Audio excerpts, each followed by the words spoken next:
how do we get people started moving down the regen path? And the first thing one needs to have a good attitude. You know, Henry Ford said it best when he said, whether you think you can or you think you cannot, you are correct. And as Kyle and Stu and our other consultants go out on farms and ranches, it's pretty easy to tell whether the attitude of that farmer will allow the success of regenerative agriculture.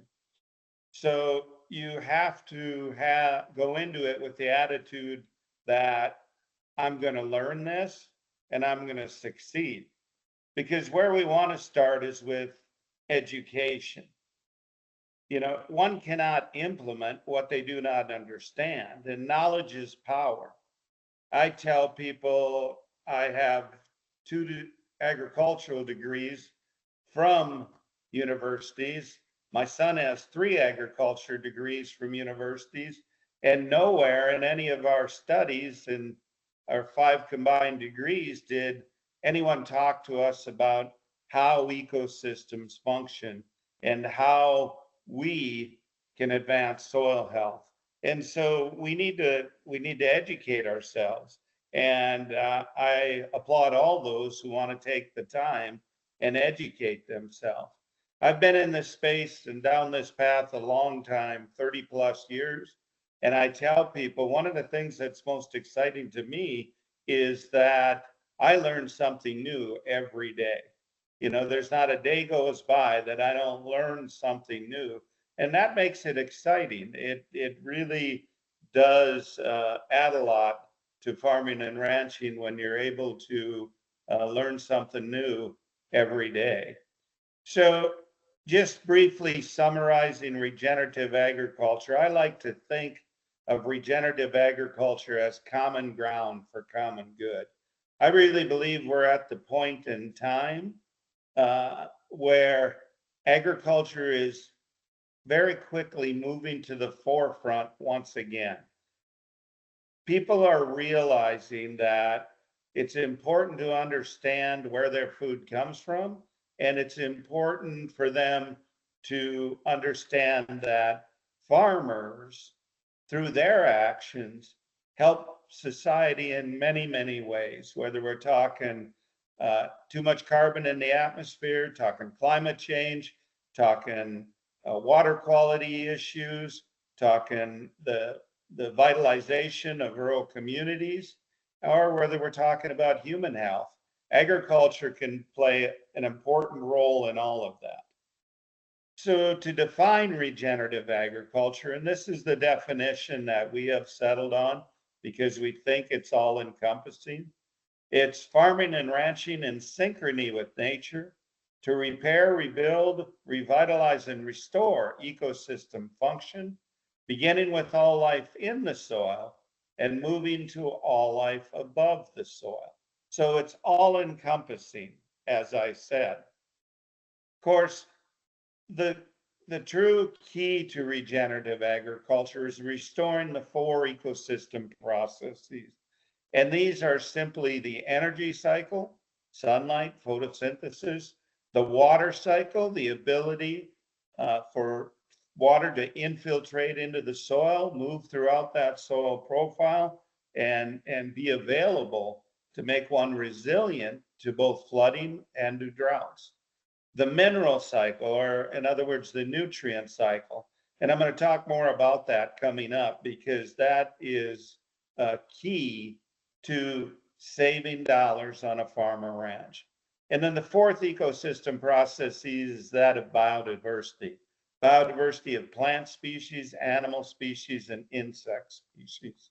So those 4 ecosystem processes are just key to any farm or ranch and its profitability.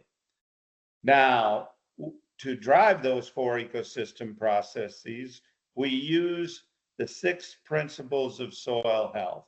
And just briefly, I'm sure you're all familiar with them, but they are context. Every one of us has a different context.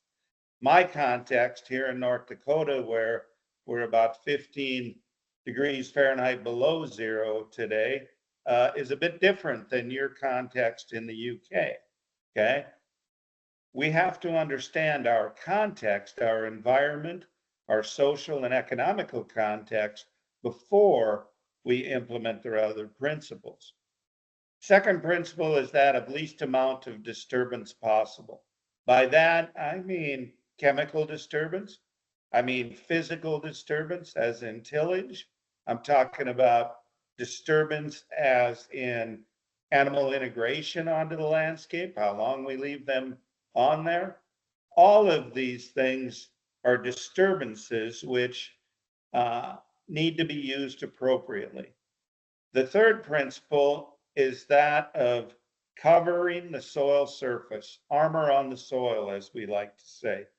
Where in nature do you find bare soils? The answer is only where mankind put them, right?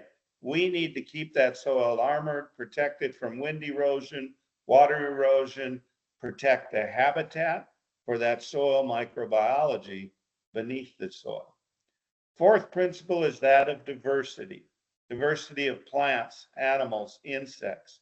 We need to realize that we're living in a very diverse ecosystem that thrives on diversity. Nature abhors a monoculture, it thrives on diversity. The fifth principle is that of living root in the soil as long as possible throughout the year.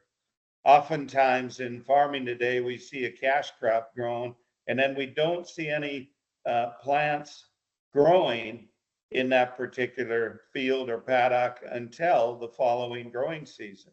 We need to keep living roots in the ground at all times, feeding biology and those plants cycling solar energy. And the sixth principle is that of animal integration. We need to integrate animals into the system. Now, there's three rules that are also very important in driving the four ecosystem processes. They are, briefly, the rule of compounding. For everything we do on our farm, it has multiple effects, either positive or negative, never neutral. So before we go out there, spray a chemical, before we go out there, add some fertilizer, we need to understand what are the compounding effects of that action, because there are going to be many. The next rule is that of diversity. Again, diversity of plants, animals, and insects. And then the third rule is that of disruption. At times, we need to add planned, purposeful disruption in order to drive the ecosystem forward. And we use this analogy, just like an athlete trains for the Olympics, they don't have the same training regime every day. They change it up. We need to alter our strategies. We're not going to plant the same crop in the same field every year. We're not going to graze the animals in a particular paddock at the same time every year. That causes stagnation, and that actually hinders progress of the ecosystem.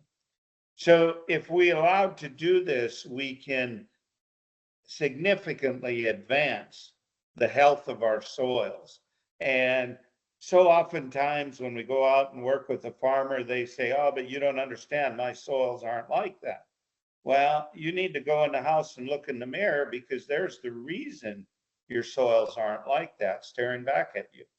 You help determine the functionality of your soils and how well those soils can infiltrate water, how much water they can hold, etc.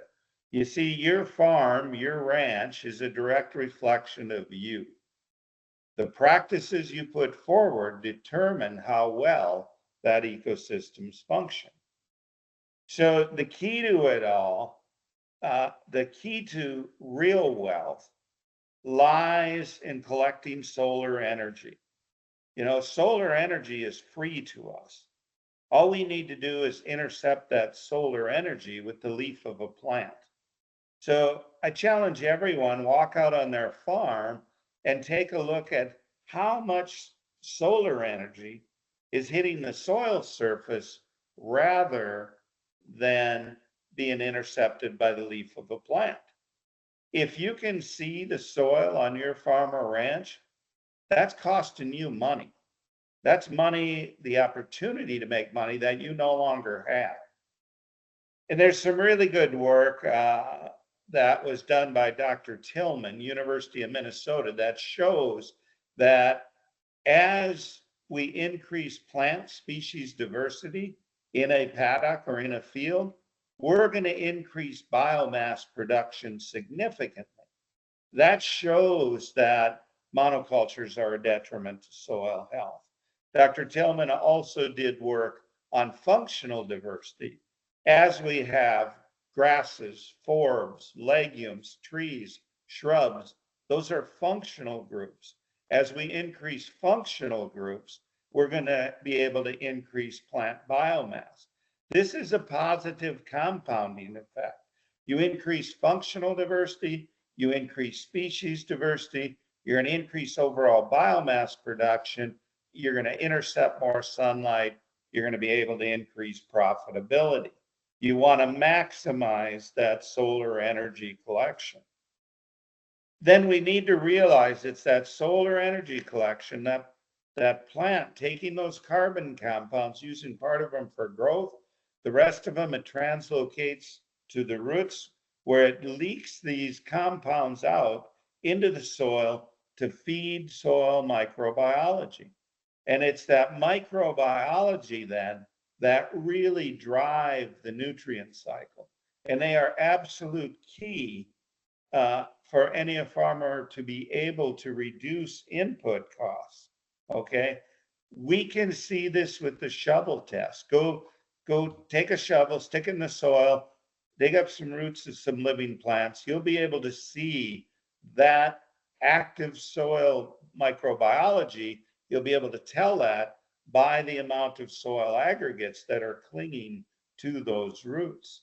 And what is really happening is there's an interface there between the plant roots and biology. It's called the rhizosheath, the area along those plant roots. That, along with mycorrhizal fungi, is what determines how well aggregated your soil is. You see, an aggregate will only last approximately 4 weeks, okay? Then it needs to be rebuilt. Well, if you're not providing living plants and a healthy environment for the biology, you're not going to be able to build soil aggregates. If you don't build soil aggregates, you're not going to be able to infiltrate water. Oftentimes, when I'm in the UK, I understand the challenges that you have there with moisture, too much moisture, pugging up fields, etc. A lot of that is due to lack of aggregation, or aggregation that doesn't go deep enough into the soil profile. If we have well aggregated soils, it acts like a sponge. Now, I am in no way saying that at all times you could be able to have all your livestock out during very wet conditions. I'm not saying that, but you can be much more resilient if you build aggregation deep into your soil profile. And I'm often asked, well, how deep can we build it? Well, we've documented well aggregated soils anywhere from 4 to 7 feet deep in places if correct management's been put in place. You see, all soil is simply sand, silt, and clay held together by biotic glues. Okay, that's what it is. We can go anywhere in the world and use the principles and rules to drive the processes because it's simply sand, silt, clay, biotic glues. That's what everything starts with. So we're able to significantly change soil function by our management on that soil, by what practices we put in place. Now, I want to talk to you just briefly a little bit about the nutrient cycle and how well aggregated soils are able to cycle more nutrients. So on our ranch, we have not applied any synthetic or organic amendments, with the exception of fecal material that falls out of our animals, since 2007. Yet our crop production continues to be very profitable. And one might say, well, how does that happen if you're not adding uh, fertility in one form or another? Well, the fact of the matter is, I mentioned how these plant roots, they exude these carbon compounds out into the soil. Well, some of that is consumed by biology, as I said. Part of it, though, combines with water and forms like a mild form of carbonic acid. And it's that mild acid that starts breaking down parent material. I'm sure we've all seen a tree growing out of a rock or a grass clump on a rock. Okay, is there a patch of soil there that grass or tree is growing in? No, what's happening is seedling lands on that rock, it stays wet long enough, germinates, starts to grow, starts to cycle those carbon compounds, starts breaking down that parent material. So it is amazing to us as we travel and do soil testing. What we're finding is there are very, very few places in this world that do not have a high enough inherent soil fertility for profitable crop production. So let me just give you some figures on some tests we did, where we tested 45 different farms, and we tested them to 12 inches deep. And we tested for a whole variety of different nutrients: nitrogen, phosphorus, potassium, sulfur, calcium, magnesium, zinc, and many other micronutrients. Here's what we found. And these 45 farms covered an area about the size of the UK. Okay, so it's a very broad area. It's not like we were just looking at a very small area. What we found was the average for nitrogen was 9,000 pounds, and this is per acre. Sorry, I didn't put it in hectares, but 9,000 pounds per acre. For phosphorus, it was 2,300 pounds per acre. Potassium, 11,000 pounds per acre. And the micronutrients: sulfur, 2,000 pounds, calcium, 40,000 pounds, magnesium, 20,000 pounds, iron, 60,000 pounds, and the list goes on. As I said, not a single nutrient was deficient. And then realized we only took it to 12 inches. What if we went a meter deep or more? How deep do your plant's roots go? You can have access to much, much more nutrients. So the question then is, okay, if we have this much nutrients in the soil, why do we see a response when we add synthetic fertility or organic amendments? Well, the answer is that what's going on is we have an availability issue. We're not short of nutrients on our farms. We're short of biology, because it's the biology that makes these nutrients available to the plants.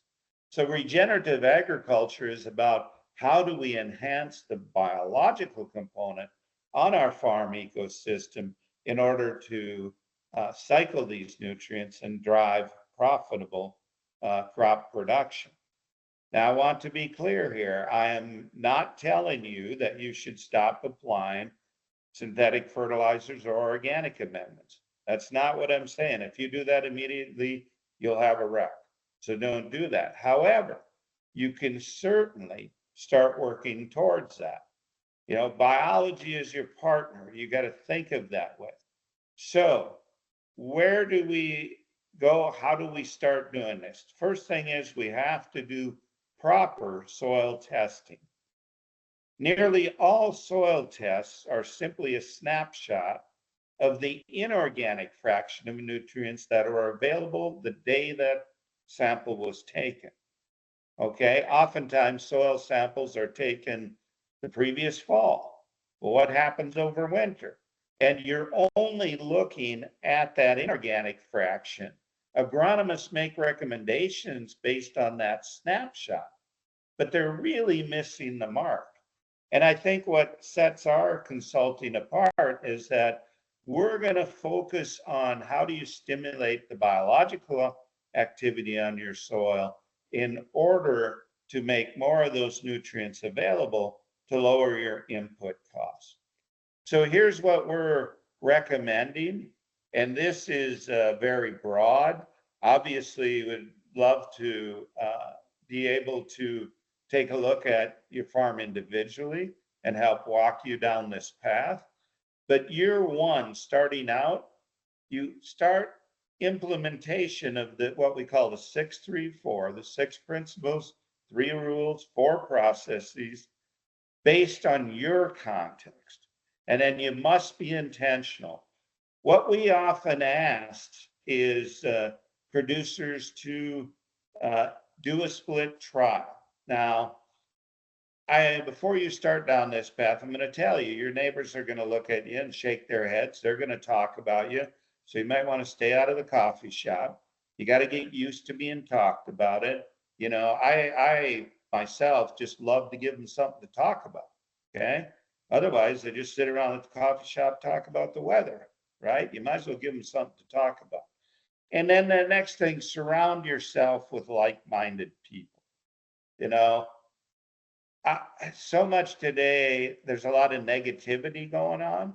Why do we want to do that? Surround yourself by people who are upbeat, people who see the positive, want to go down this regenerative path. You'll find yourself a lot happier person. We're going to do proper soil testing. We're going to ask, according to your aversion to risk, to take a field or a number of fields and do split trials. That's the only way you're going to find out if it really works or not. So take half of a particular field, arable field, do the same thing you've always done on that. But then on the other half, we're going to implement these practices and we're going to start slowly removing some of the inputs from it. We also want you to back off on insecticides and fungicides. And then you're going to keep accurate financial records of each side of that trial. And I will guarantee you long term, 9 times out of 10, probably more like 95 times out of 100, the most profitable half of that field will be the one where you're using the regenerative practices. Also want to just say a word about insects and pests, because I've traveled to the UK a number of times and been on enough fields to know there is a real lack of beneficial insects in the UK. For every insect species that's a pest, there's 1,700 species that are beneficial or they're indifferent. Won't hurt you, won't harm you either though. Won't harm you, won't help you. So why in agriculture do we spend all our time trying to kill that pest instead of spending our time providing the home and habitat for the beneficials? And the beneficials will take care of the pest. And I know the issues in the UK with slugs, etc. But there's things we can do to help enhance those predator species so that they'll take care of the pests and we don't have to spend time or money on that. One of the other things we're seeing is we're really doing a lot of harm with insecticide seed treatments put on the seed. And what we're really doing is negatively affecting that same very soil biology that we need to drive our nutrient cycle and to build soil aggregates. So work with nature instead of against her. Year 2, we're going to have a further reduction in those applied nutrients. We're also going to further reduce all the sides. By that I mean herbicides, fungicides, pesticides. Keep accurate financial analysis again. Year 3, we base it off the previous year's analysis. We can see even further reduction And by this time, we're often down to where we're only using herbicides pre-plant. This allows us then to start doing more, for instance, polycropping, where we're growing 2 or more cash crops in the same field. We're using that diversity to our advantage. What we're finding here, when we do polycropping correctly, we're seeing 20 to 60% greater net returns per acre. So significant advancement in profitability. So if you can see my screen, I had a picture of cow herd grazing through a few feet of snow. And I put that in there knowing you don't get much snow in the UK, but I wanted to just talk a bit about when we talk about livestock and how we start down this path with livestock, the thing to remember is the greatest cost to most livestock producers is that stored forage, whether it be silage, haylage, dry hay, etc. And the fact that you have to put it up for one thing, and then that you have to go feed it to the animals, and then there's often manure to haul out. One of the greatest savings our clients see is when we cut back on the number of days they have to feed that processed forage. Okay, realize cows, sheep, animals have 4 legs for a reason, 2 legs obviously in the case of poultry. Make them use it and make them be out as much as possible, foraging. Now, I mentioned that we were 15 degrees below 0 Fahrenheit today, and it's snowing and the wind's blowing pretty hard. Our animals are all out grazing. Everything's outside except the laying hens. The pigs are out, the sheep are out, the dogs are out, the cattle are all out. It's the environment they get used to. Okay. So what we're going to do with the livestock is we start to figure out and plan for how we can reduce that number of days on feed, and then how we can cull that bottom end of the animals. So oftentimes we do things as livestock producers that only end up adding cost. And we're trying to, they add cost by, for instance, we feed a supplement or we mass treat a group of animals, etc., just to prop up that bottom end. Well, you're better off to get rid of that bottom end. And then again, significantly reduce the amount of processed forage. And what we see over time is that we're able to really significantly increase profitability. And all of this is tied to the adoption of the 634. Now, I'm going to share with you some numbers here that really prove out and give us a track record of regenerative agriculture.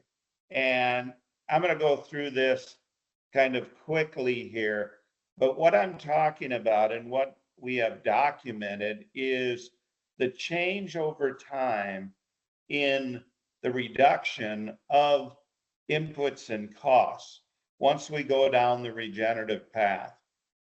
So I'll just name off a few of what we've seen.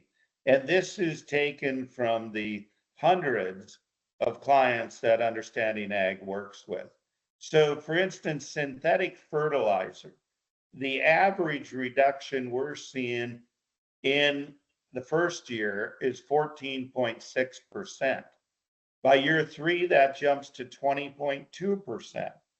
Okay, this is from where the individual farmer started. By year 5, 37.1% reduction in synthetic fertilizer. So those of you who farm, just imagine if you saved 37% on your fertilizer bill. What difference would that make on your operation? Okay, here is, for instance, Fungicides, here's what we've been able to do, the track record on that. 14.6% reduction the first year, 21.3 by year 3, and 40.4% by the end of year 3. That's significant savings in fungicides. And how has that occurred? That's occurred simply through a healthier plant. If we advance soil health and the health of biology in that soil, then we're going to be able to keep that plant healthier, and it will not be as susceptible to pathogens. Now, I'll talk about one more here that many people find interesting is the percent organic matter change. Okay, so the organic matter percentage of your soil, wherever it started, this is in addition to that. I'm talking about the percentage of change. Year 1, 2.1%, not a great change. Year 3, 11.2%. And year 5, 29.4%. Now, these are all in cropping systems, what we've changed. I'm going to talk about livestock here now. Let's compare that organic matter change. If we integrate livestock onto the cropland or in our grazing systems, this is the percent change. Year 1, 7.2%. Year 3, 24.1%. Year 5, 37.3%. So the integration of animals, we're able to significantly advance organic matter. Now, I'll give you another one on, because I talked about days on processed feed. In other words, the number of days we had to feed our livestock instead of them fending for themselves. First year, able to reduce in an average of 4.2 days. By year 3, 21.3 days. By year 5, 40.6 days.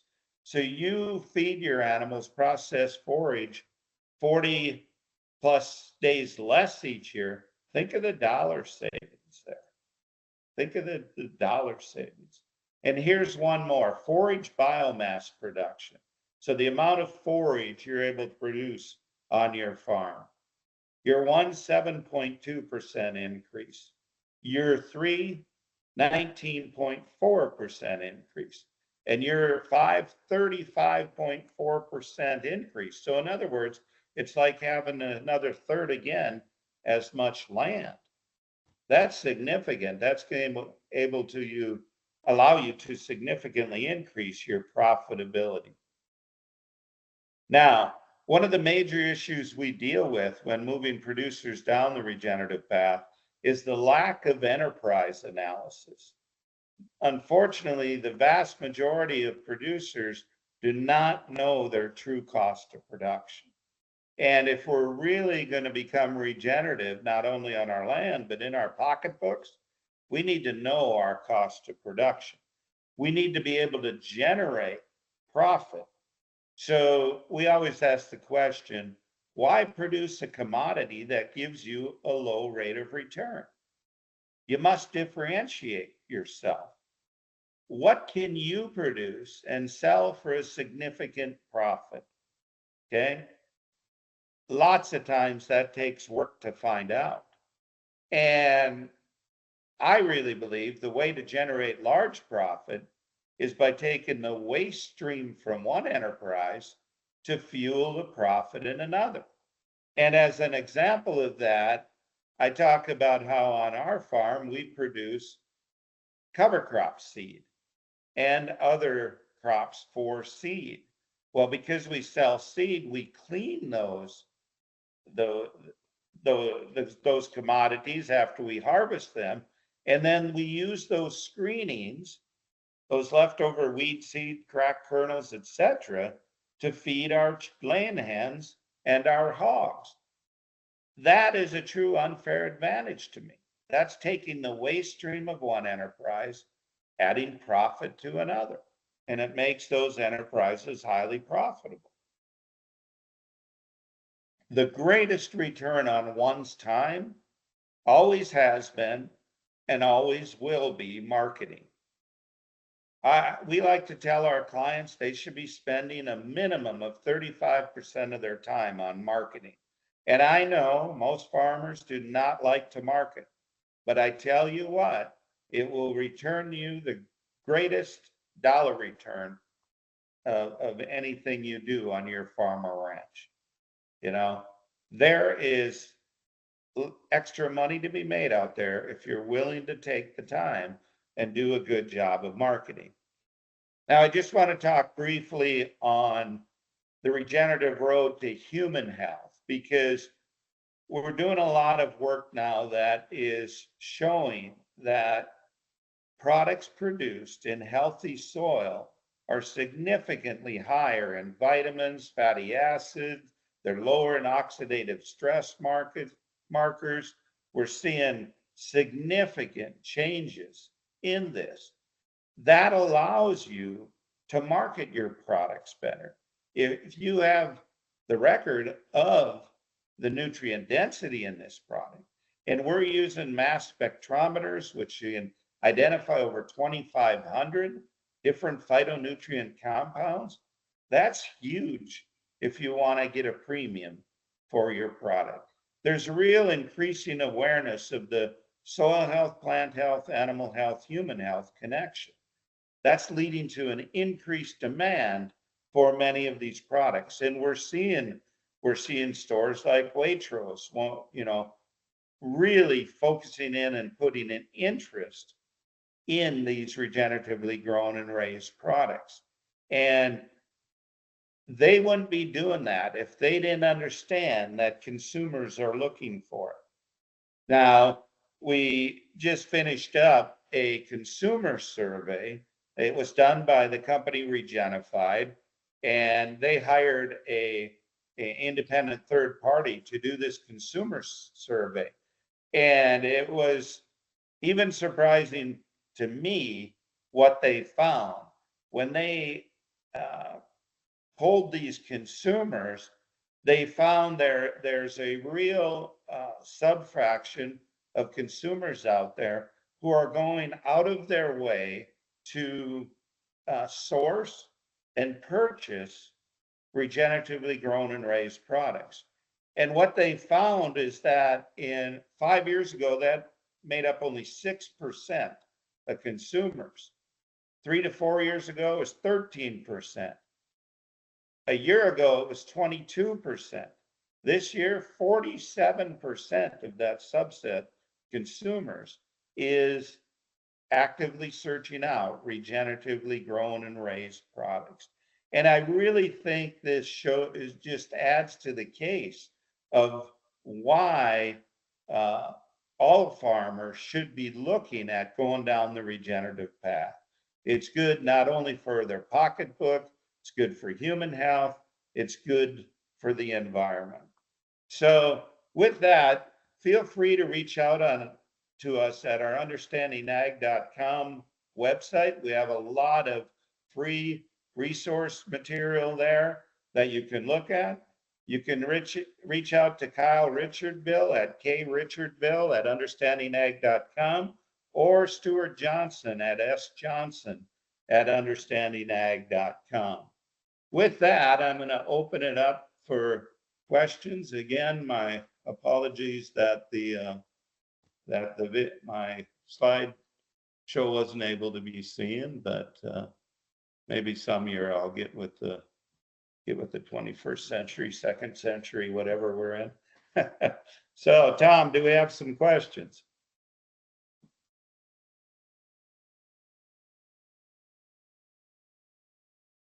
No, Tom's on mute.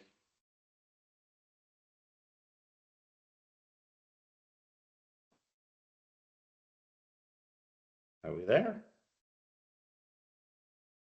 Hear me? Yeah. Oh, I can hear you.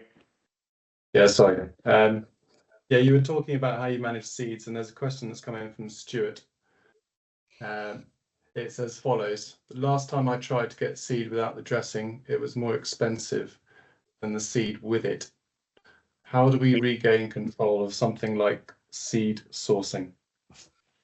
Yeah, that's a great challenge. And obviously, you're going to have to work within any laws that are there in the UK. In the US, we're able to find these quote unquote quote heirloom varieties, these older varieties, and we're able to save seed from them and use them ourselves. The seed that I use on our farm, the majority of it is back from the 1980s and 1990s, or even further back than that. And we just keep saving the seed ourselves and using it. And it works really well. Obviously, if you get studying rhizophagy and the fact that there is biology on that seed that can directly benefit that seed as it germinates, retaining back your own seed is a big plus. But that's where I'd start. Okay, and another question from Peter. What crops are you polycropping together? Yeah, so we polycrop a number of crops together. Probably there's a couple of them that are just, I call them slam dunk no brainers for us. The one is our fall biennial seeded mix. It is winter triticale, forage winter wheat, cereal rye, hairy vetch, and yellow blossom sweet clover. Those are seeded in the fall of the year. And then we have the option of either grazing them, we can put it up for forage, or we can harvest it for seed. And we're doing quite a bit of that. That has been our highest return cash crop for the last 25 years and we sell it as a blend. We just run it through a cleaner, take out any small broken kernels, weed seeds, etc., and then sell that as a blend seed mix. That's been very profitable for us. Another one we grow extensively is barley, oats, peas, and flax. And we put that together and seed it together, harvest it together, and then that's what goes into our hog and poultry rations and works really well there. Now, that one, if you wanted to separate the seed, you could. You just would have to remove either the oats or barley, but it'd be easy to separate that into your cereal, the peas or pulse, and then the flax. So that's a number of them that we're using on our farm. Thanks, Gabe. And another one is coming from Yvonne. How would you improve loamy soil? I guess you could expand this to whether different soil types might be treated in different ways, or whether that's not the case. Yeah. So, and loam soils is predominantly what I have here in North Dakota. You're blessed if you have loam soils for the fact that there's a lot of good qualities to them. In saying that, can they be improved? Sure. All soils can be improved by the amount of aggregation, can be improved by the amount of carbon in the soil. And it all goes back to diversity, having a diversity on there and least amount of disturbance. In other words, applying those principles will improve any soil. It is possible to improve even pure sand. We've taken sand and by applying the principles, it's still going to be sand, but you will start getting aggregation. You will improve the habitat for biology, and thus you'll be able to increase your profitability. Clay is the same way. Very tight soils, we improve clay soils by planting a lot of the grass species because it takes those finer roots to penetrate the flocculated clay. But besides that, those fine fibrous root systems of the grasses will stimulate mycorrhizal fungi, and mycorrhizal fungi have the ability to, the hyphae on that fungi have the ability to penetrate 1,100 pounds PSI pressure to really fracture that clay. So no matter you have sand, silt, or clay, we can definitely enhance the function of those.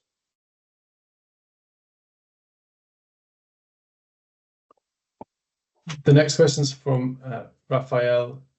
It's on the so it's, you mentioned the importance of marketing.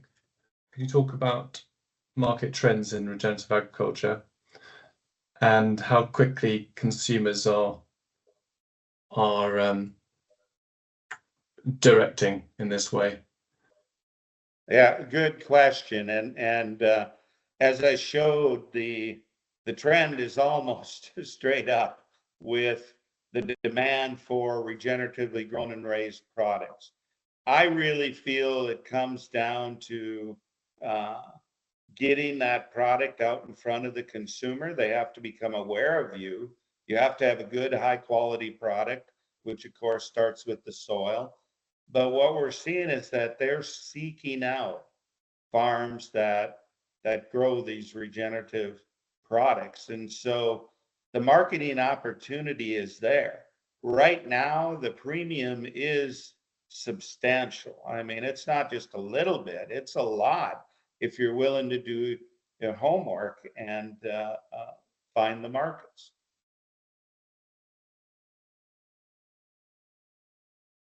Thank you. The next question is from Sophia. She's asking, what importance do you attach to compost? You said you don't use any organic additions, which suggests not important if you're getting everything else right. Right. And realize we're a 6,000 acre ranch. It'd be impossible, well, just impractical to cover it with compost. You can significantly advance all your soils without compost. However, compost is a tool, when used appropriately, can help to jumpstart soil biology. I see too many people, though, using compost simply as another input. And if you're just substituting one input for another, it's still costing you money. So we don't want to see that. And compost used appropriately will help stimulate biology. So I would encourage it in the appropriate places at the appropriate time. If you're going to ask me, do we take large scale production ag and cover all the fields and paddocks with compost? I'm going to say probably not practical, probably going to take too much fossil fuel as compared to what it's worth. Thank you. The next question is from Yannick, and it's, how do you suggest we could manage slugs in the UK using this management system, in particular for oilseed rape crops? Yep, and can be done.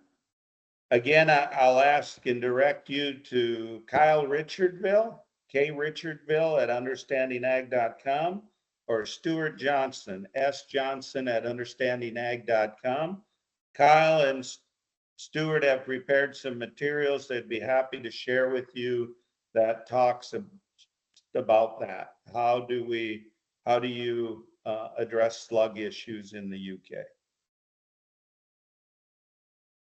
So Kyle, Stu, be ready.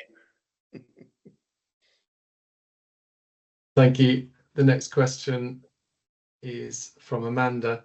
How would you suggest upland sheep farms can move towards regenerative agriculture? I didn't catch that, Tom. How would you suggest upland sheep farms can move towards regenerative agriculture? Oh, very easily would be my answer to that. Sheep are a wonderful tool that can help stimulate soil function. Again, it comes down to those rules, the rule of compounding, the rule of disruption. What we do is we graze at higher stock densities at the appropriate time of the year, and then allow adequate recovery and rest time to drive that aggregation deeper into the soil profile. The beautiful thing about sheep is they forage extremely well. They eat a wide diversity of forbs, legumes, and grasses, and they work extremely well in a regenerative system. Now, I understand if you're talking about uplands and there is some challenges with terrain and perhaps fencing. We have many clients who herd, their flock of sheep and move it around and use that as the tool to dictate the amount of area the sheep are on in a given point in time. But sheep work very well in an adaptive grazing system. In fact, we're seeing significant advancements, improvements in ecosystem function where we have both sheep and cattle together or both grazed on the same property. They can really significantly add to both the function and the profitability of that farm. Thank you. And Amanda, if there's any other points you want to raise on that, then put them in the chat. The next question is from Joseph, and it's, can you foresee a measurable standard for regenerative agriculture being developed in a similar way to organic standards? It's already been done. You can Google Regenified, and that is a made-up word, but Regenified has developed standards based off the 634, and that is being approved. Those standards are being approved in the UK. They're already approved in the US, and there are a number of brands that are seeking to put that standard on their labels. So yes, it's already happened.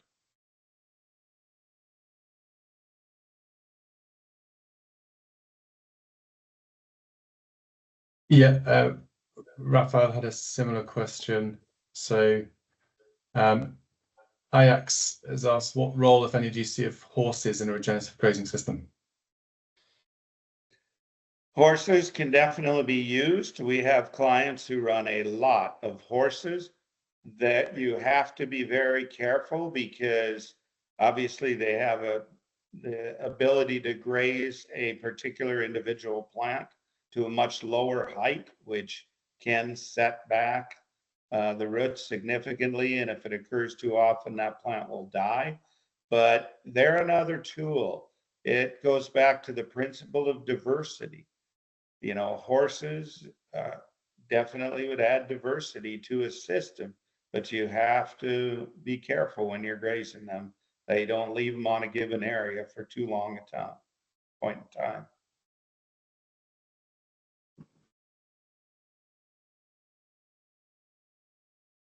Thank you. Well, hold on. There's another question that's come in. Besides Common Ground, are there other documentaries you recommend? Well, one I'd recommend right away is Roots So Deep. The documentary Roots So Deep is very good. The documentary just done in the UK, 6 Inches of Soil, should certainly be looked at. There's a number of good ones out there.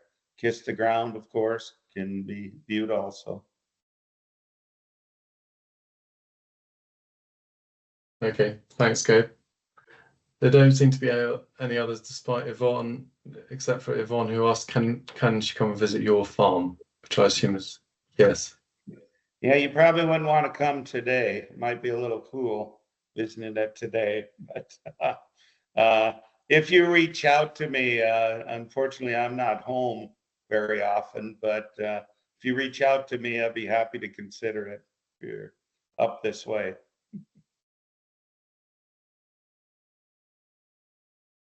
Okay. Okay. Well, thank you, Evan. Thank you, everyone. I don't think there are more questions. So really appreciate that, Gabe. Very interesting. And apologize. If anyone... Go ahead, Tom. I was just going to say, if anyone in the UK would like to see one-to-one mentoring from Gabe's team, then do get in touch. So thank you all very much. Yep. Thank you, everyone. It was a pleasure being with you today.